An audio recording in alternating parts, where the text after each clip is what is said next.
Welcome, folks. We had roughly 100 or so people sign up for the talk today. My experience is that we tend to get 10 to 15% that show up live. So we're going to introduce what we call the onboarding problem. We're going to introduce this new terminology around causal chain thinking and make sure we articulate that in terms of when we say apply causal chain thinking, that you have both a simple way of applying it. We're going to introduce what we call the 3 core questions. And then we're also going to introduce you to a more rigorous way of applying causal chain thinking through a case study that we've prepared. And in that case study, we're going to give you an illustrative example of an actual audit result of an end-to-end onboarding flow. All right, quick introduction to myself. My name is John Gusseff. I've been a Maven instructor for roughly 2 years now. I teach courses on customer jobs to be done research methods and behavioral design. I'm the founder of my own firm called Customer-Centric Solutions. We focus on CX strategy, research services, and experience design. I'm also a Make It Toolkit instructor, and we'll be introducing you to the Make It Toolkit, part of our causal chain thinking process. And with that, hand it over to Casey for a quick introduction. Yeah, hi guys. Casey, Krzysztof Czubak, but it's Casey for short for all my English-speaking friends. I know those Slavic names can get quite difficult to spell. I'm a behavior designer first. Yeah, I learned in 2017 under BJ Fogg. And since then, I've been working on a number of different companies, ranging from startups to Accenture-sized ventures, businesses, before I moved to behavioral system engineering, where I'm trying to put the field on its feet there and advance our understanding of what behavior engineering system in terms of systems is and how it works. Okay. As part of the talk, we're going to introduce you to the Make It Toolkit. The Make It Toolkit was designed to support the field or discipline that we refer to as behavioral design, which is really this intersection of business strategy, product service design, and behavioral science. As part of the case study, we're going to show you how 2 specific aspects of the Make It Toolkit apply. One is looking at the behavioral barriers associated with the onboarding process. And the other is to inform different design intervention strategies that we can take. Okay, when we start to define what we would call the onboarding problem, the problem isn't that we haven't thought through what the onboarding process should look like. As teams and organizations, we typically have a very formal process or defining sequence or set of steps or flows. We put together checklists, we put together tours, we think about appropriate nudges to re-enter people back into the process itself. So it's not that we haven't thought through the flow itself, but that still, despite that level of design and thought applied to flows, activation rates in general are stubbornly low. There's a recent study that was published that the activation rates across all B2B companies on average are on the nature of 36% as an activation. Given it's an average, that means activation rates, depending upon different domain areas, from fintech and insurance, which are at like a 5% rate, to HR apps, which are at like a 10% rate, to healthcare, which is at a 24%, to go-to-market tools, which is at a 40% rate, that on average, still the best activation rates across the industry are at a 36% level. So stubbornly low. And the problem with that, right, underlying all of that is that, as we say, users don't quit loudly. They don't necessarily communicate or tell us why they quit. We observe through product analytics, the pauses, the delays, people quietly disappearing. And fundamentally, what we lack is what we would call this causal chain context, which is really the underlying why or the true drivers for why people drop off, lose motivation, go away for a while and don't come back, drop the process altogether. And so what we're hoping to do today is to provide you a method and a way of going about uncovering what that causal chain context is. So that's the purpose of the talk. We're going to use both a few simple examples to communicate what we mean by causal chain thinking, as well as walk you through a case study part of it. For us, the real onboarding problem has more to do with us, product managers, designers, more so than the users themselves. And it's really the design mindset that we bring to designing an onboarding experience. More often than not, our design mindset is oriented around what we would call product logic. We come to designing an onboarding flow through this context of what the product needs in terms of knowledge of customer, proper configuration, how to connect people, how to accomplish the task. There's a product-centric mode in terms of which we go about designing that onboarding experience.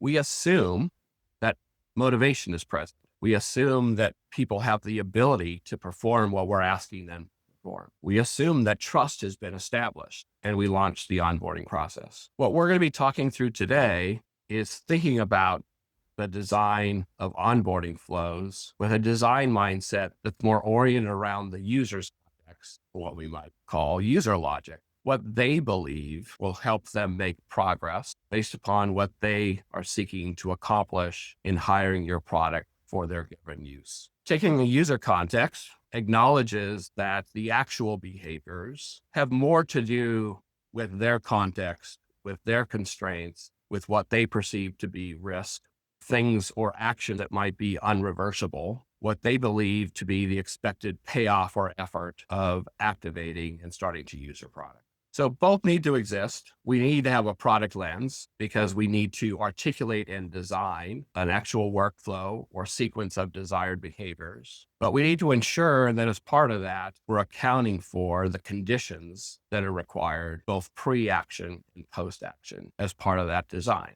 So in a product-only lens, we tend to ignore those conditions. And so the intent and purpose of applying causal chain thinking is to make sure that we're thinking through the sequence of actions in a way that makes sense to the users themselves. So to set the context in terms of some just simple terminology. So when we use the term workflow, we're really talking about that visible sequence of steps we want users to follow. It's what drives how we as product managers, designers, developers come together in terms of a visual reference to the experience we're trying to design. And when we talk about the causal chain, what we're seeking to do is to uncover invisible cause and effect logic that actually explains why users don't do the things we want them to do or don't make progress at onboarding experience. So workflows, extremely important in that they help us optimize processes, the sequence of actions we desire the user to perform, but in and of themselves, not enough. Because at the end of the day, what governs behavior is the actual causal chain itself. And so what we're going to be talking through and teaching you today is some simple methods to actually make that invisible cause and effect logic more visible, to go from a workflow to an actual causal chain map and associated audit to inform your redesign of your onboarding experience. So a core principle behind causal chain is really this notion that onboarding doesn't fail because users don't understand the product. It fundamentally fails because the conditions for making progress aren't met, that it's not a comprehension problem, that it's a missing conditions problem, that it's not a problem in terms of people being confused. It's more about their readiness. And it has nothing to do with their knowledge gaps, but are the right behavioral conditions present or in place to help them make progress through the flow. And so what I want to start with is the simplest way of defining what we would call the causal chain. And that's really through asking these three simple questions. One, which we're going to call feasibility, which is simply always asking, can the user do this right now? Two, which we're going to label sequencing, is this question of, should we be asking for this yet? Is what we're asking them to do properly sequenced within the overall flow for onboarding? Is it too soon? Is it too late? In the right place? And then number three, which we're going to label behavioral barriers, which is if there are issues associated with feasibility or sequencing, how would we characterize what's stopping them from doing the behavior? Okay? So three simple questions. So I'm going to walk through two very simple examples to get this concept of the three simple questions approach across. And then we're going to introduce a more rigorous case study to walk through the method of asking those three questions. So at some point in time, I'm sure you all have downloaded and related to some kind of fitness goal or objective. And I'm going to simply use Freeletics as an example for this project. And so let's say you've downloaded Freeletics. You've heard about it from a friend, you download it to your phone, and the first thing they ask as part of an onboarding experience is start here. Start your 7-day challenge. Now, the desired behavior that they seek is for you to commit and complete multiple sessions, right? The product goal is for you to really experience this product end to end and to see what a great thing they've designed and built. But this behavior is going to be blocked for several reasons. And so if we ask these 3 questions, can the user do this right now? The action is quite simple. All I do is click on a button and start my 7-day challenge. But it requires a pretty significant level of emotional commitment to that challenge. And while simple to perform, it really isn't necessarily feasible in the moment. If we're going to ask the sequencing question, should we be asking for this yet? Potentially it's a bit premature. Potentially there's a level of readiness or confidence or even just general understanding of what is a 7-day challenge? What commitment are you asking me to make? Is this 10 minutes a day? Is this 30 minutes a day? And so forth. Potentially some missing information that is conditional to being able to commit or make such a commitment. And then lastly, from a behavioral barrier standpoint, what's stopping them from doing it? So as we start to dig in, it's potentially fear of failure. I sign up for these things all the time. The last thing I want to do is start a 7-day challenge that I stop on day 1. So 3 simple questions you can ask with any onboarding experience. It's your starting point of just assessing the causal chain effect of what's being asked to be performed and drivers for why it may not be performed. If we were to take a fintech example, now Wide, I don't know how many people are familiar with Wide. Wide App has a pretty unique approach to formulating how you go about budgeting. But in the early days, I was an early user of Wide App. They had a very simple onboarding process, and they literally asked you to immediately link up your bank account. You can imagine that's a pretty significant ask for a product you've maybe never heard of, a product you may not have built a level of trust around, and so forth. And so if you were to ask those 3 questions, feasibility, can I do this? Perhaps technically yes, but probably psychologically risky. From a sequencing standpoint, should we be asking for this? Perhaps not. Perhaps I need to know more about the company. Perhaps I need some social proof or evidence of people that have used it and how they've used it and the outcomes that they've achieved. And when we ask from a behavioral barrier standpoint, we might be thinking or be concerned about some fear or security breach, some unintended access they might get to our data, risks that might be irreversible in relation to linking my account to YNAB. YNAB, though, if you do check them out, over time has become very specific to identifying kind of the underlying motivations for why someone might set up a YNAB. They've really honed in on that motivation or that job to be done, whether it's to feel organized, whether it's to be less stressed about money, whether it's to pay off my debt, whether it's to save more money. And the one I love most is if I want to stop arguing about money with my partner, is my underlying motivation. So do check them out. All right. So a few just quick examples of asking those 3 questions. So now we're going to introduce you to a case study. We're going to dive into this in a much more rigorous method of not only what are those 3 questions, but what's the underlying rigor or method for asking them in a task-based fashion. All right. So given the trend and the spirit of vibe coding in putting together this talk, Casey and I decided to create our own case study. And we thought through a company, Nexus, an AI automation platform that helps teams build intelligent agents across marketing, sales, and customer success, with the end goal of leveraging AI agents, of leveraging workflow to help teams scale operations and impact adding headcount. And we went to Lovable and we worked with Lovable to design a website and design an onboarding process for our new firm, Nexus. Now, Lovable, presumably, building websites and building onboarding processes, does that through a lens of best practices. What would be a well thought through design and experience for a company website? So in this case, AI agents that execute your operations, a real clear and articulate tagline in terms of why I might consider this product. Intelligent automation that actually works. That's context aware, as a visual workflow builder, as instant actions, continuous learning, enterprise security. So all of the core features that I would want in an AI agent platform connects to everything. Salesforce, HubSpot, Zendesk can quickly integrate right into my environment. And most important, ready to scale with you without scaling headcount.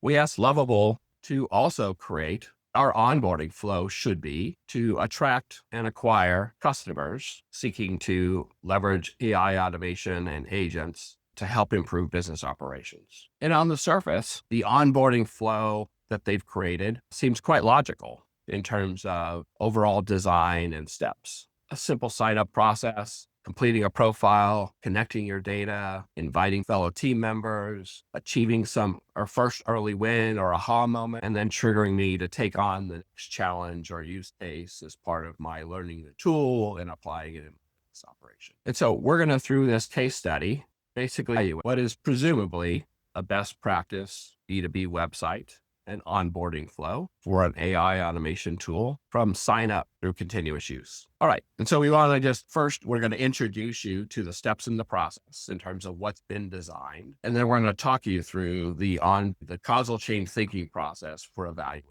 this onboarding flow. All right. So homepage, sign up page, automate your operations, join thousands of teams using AI agents to qualify leads, route tickets, and scale decision without scaling headcount. A simple sign-off process of my name, email, password, authentication through email, etc. A next step, post-activation to complete my profile. Tell us more about yourself, presumably to tailor the experience in some way, shape, or form to the needs of the particular organization. Again, this is for sales, for marketing, for operations, for HR. So we don't know who's signed up or activated and how they might want to use this particular.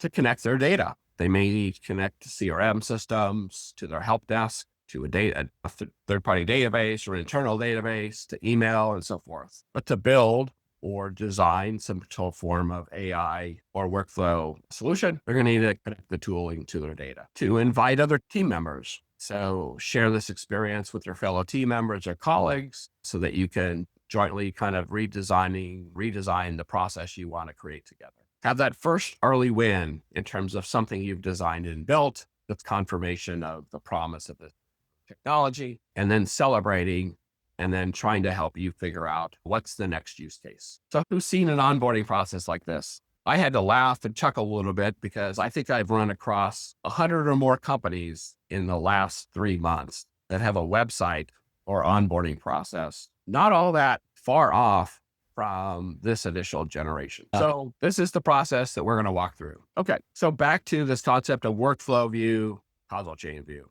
So workflow views, it's not that we don't need them. It's just that they're simply not sufficient of themselves. They're a visual sequence of the actions that we want users to take. They tell us what they're going to do to start, what they do next, what they do after that, how far along are they through the process, and so forth. So they're important visual context to drive how teams work together to design these experiences. The thing we always have to remember, though, is it's the map we've designed, and it may not be the actual path that the user desires to follow. And so as we launch a new onboarding experience, it's important that we start to measure it, to analyze it, to understand what's working, what's not working. So we'll typically bolt on some product analytics.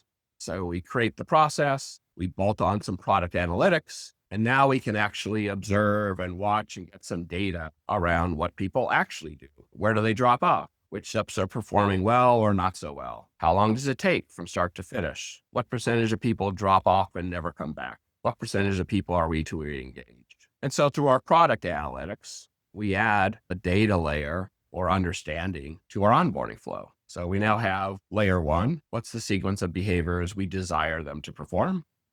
Layer 2, our product analytics is telling us what's working, what's not working. Except fundamentally, we don't know the underlying causality. The data of itself indicating there's a 30% drop-off rate doesn't tell us why. And so that's fundamentally what we're seeking to uncover or make more vivid is that why, right? To go from descriptive data to some form of causal chain insight. So rather than simply knowing that this is a drop-off point, is to knowing why this is a drop-off point, and fundamentally knowing that people avoid this particular feature, to understanding why they're avoiding those features, to understanding if there's inactivity at a given step, understanding why. And so what we're going to walk you through is the process of understanding the causal chain thinking around this onboarding process, with the goal that if you have this additional layer in place, layer 1, sequence or flow, layer 2, product analytics, layer 3, causal chain thinking, it's going to allow you to interpret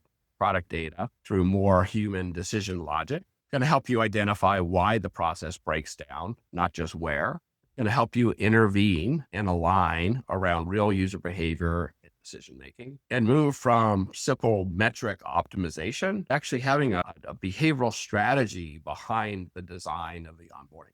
Okay, so back to these 3 questions. Feasibility, again, the concept of feasibility is really this notion of, is it possible in the moment? And a behavior fails on feasibility when the user wants to act, but can't act. So we're trying to assess that. Sequencing, whether a behavior is being asked at the right moment. Have we built the necessary trust? Have we articulated or given people confidence that the effort to perform the behavior is worthwhile? There's a corresponding return on the effort. Have we provided them sufficient or motivation to perform it? And then lastly, is this more deeper analysis of why hasn't the behavior occurred? From a psychological, contextual standpoint, the degree to which there's a level of improvisation, intrinsic versus extrinsic, the degree there's any friction in the experience. Okay. I'm going to introduce the method for how we do this in terms of how we ask these 3 questions in a more rigorous way. And then KC is going to take our case study and walk you through what a causal chain map looks like as an end deliverable, and what the actual audit is around this experience, how we would recommend Lovable redesign this experience going forward. What you're going to see is KC is going to have applied a set of factors or questions to ask in relation to each step being performed. And so he's going to look at and evaluate the degree to which these 7 factors are addressed. Checkmark green, positive, not an issue. Warning, should be concerned about this particular factor, or not relevant to this particular onboarding flow. He's going to use 9 different sequential based factors to evaluate the flows between behaviors. And we're going to use the behavioral barriers within the Make It toolkit as a behavioral audit lens around the degree to which what we know about the person, what we know about their environment, what we know about their motivation, ability, or the degree to which we've properly prompted or achieved their intention. So 3 dimensions, analyzing this end-to-end journey through a causal chain thinking lens, asking these 3 questions. With that, we're going to switch over. I'm going to stop my share, and KC, hand it off to you to walk us through. As we've indicated, we've gone end to end through the onboarding process, asking these 3 sets of questions, now providing the necessary context to think about design interventions. So when we think of design intervention, we're thinking about them through the lens of the Make It toolkit in terms of the strategies and tactics to be leveraged to address the specific audit context of the onboard workflow. When we construct a design intervention, this is a formula that if we do this design intervention among target audience, this is going to happen, expected outcome, because of these strategies and tactics applied. The importance of this formula is that this makes our design intervention both specific as well as measurable. So the degree to which we prioritize and implement this particular design intervention, we're testing for this specific outcome based upon these particular strategies and concepts. So now for design interventions, we're going to have all kinds of things we may wish to do relating to this onboarding journey. We might want to remove friction, in which case the Make It Easy strategy would be applicable, decreasing or increasing the real or perceived cognitive or physical effort required to perform the behavior. We might have design intentions to increase tension. We're asking someone to perform a given step, make it obvious for why it makes sense for them to perform that particular step. We might have a desire to ensure that the right motivation exists for the behavior to perform. And so we may need to make the benefits associated with performing the behavior much more tangible and clear to the end user performing them. Or we may need to actually resequence steps. So rethink the timing of a particular step in the sequence from the context of where it most adds value. So these behavioral strategies can be used individually in relation to specific goals or objectives, or they can be used in combinations. So if we're trying to increase sign up or get more people to start the journey, it may be a combination of making it easy and making it attractive. If we're trying to create some form of habit loop or retention, it might be combining make it easy with make it goal oriented with make it tangible. So the purpose of the 15 different strategies is really to ideate and think through how we might achieve a particular design intervention to achieve our goal or outcome in relation to the onboarding journey.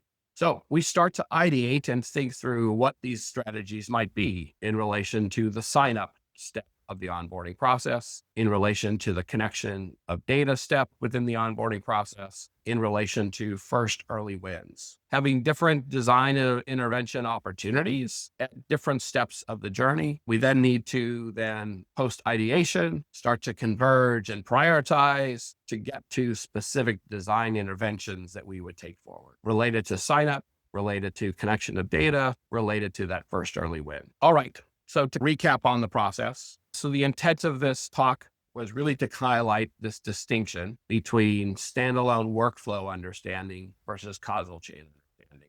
What we want them to do versus what they'll actually do or don't do. The lens being oriented around the process itself or the psychology or context or motivation of the user. The core question we're asking being what's next or what made this happen or not happen.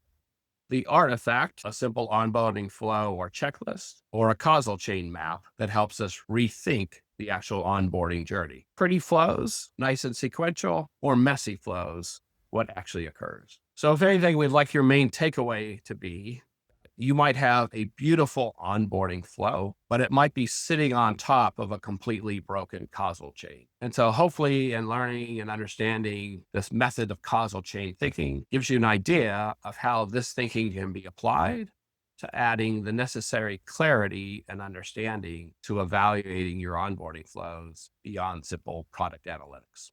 All right. A couple of opportunities in terms of follow-up or wanting to learn more. We are going to be conducting some virtual workshops.